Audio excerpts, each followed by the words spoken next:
Hi, welcome back this week. You might have noticed that I started to talk about Teotihuacan. Oh my goodness.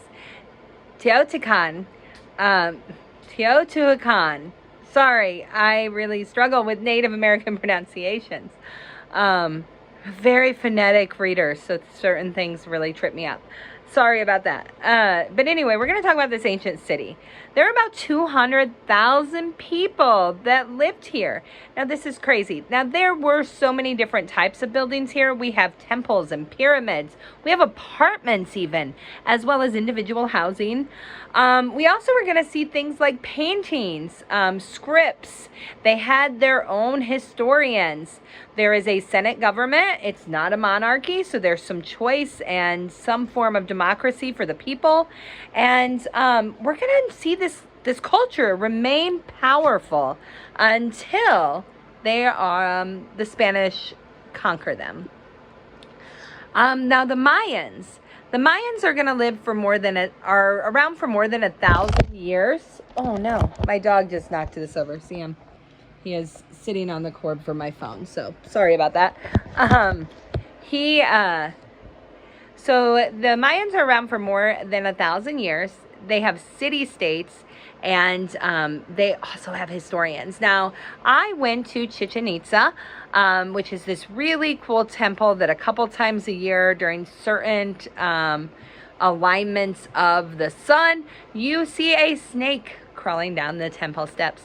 It's kind of the beauty of this culture. Now, they also had a game that was very similar to basketball. And when I was in Chichen Itza, you saw the hoops in the side of the wall. Now, these hoops, instead of sitting like ours do, they sat this way.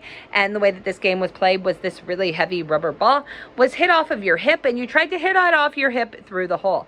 Now, the game was won when one team managed to knock the ball through the hole. And basically, the losing team would offer one person up to be sacrificed to the gods. And that sacrifice was also done at that temple. Now, the Toltecs are another ancient group of people. The Toltecs were a military society, and they were in Tula.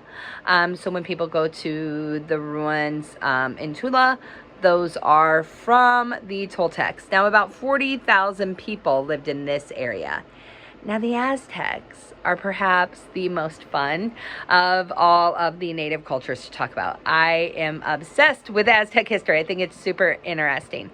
Now, Tenochtitlan was one of their cities. This city was built on a lake because the Mayans and all the other natives did not like the Aztecs. They were pretty brutal and fierce. So they pushed the Aztecs away, and they basically forced them out to this lake. So the Aztecs had to learn how to build a city on a lake. So they basically had to learn how to have land that they could build on that was situated in this area.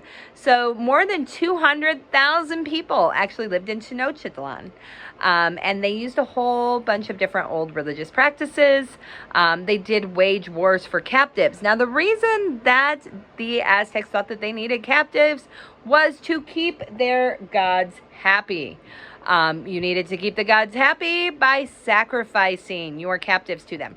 Now, many of us may think that the brutality of the Aztec sacrifice sounds awful, right? The Aztec priest had to rip the beating heart from the captive that was being sacrificed and consume it. Then he had to let all that blood that was all over him, that had to stay there.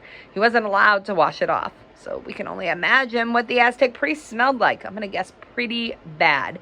But the reason that he did this was so that their souls could be set free and go on to the afterlife. Now, it was believed in Aztec culture that if you were killed during battle, that your soul basically went to like a hell, like a purgatory, or a hell, or a place that you just didn't want to be. You didn't get to go on to the beauty of the afterlife because you had failed your people. So instead of killing their victims in battle, the Aztecs would actually just wound them and then take them back to be sacrificed. From the outside, this sounds incredibly barbaric, but when we look at it from the point of view of the Aztecs, they're actually quite empathetic to their enemies in wanting them to go on to the afterlife versus wanting them to suffer for eternity. Now, they will have many tributary communities that answer to the Aztecs.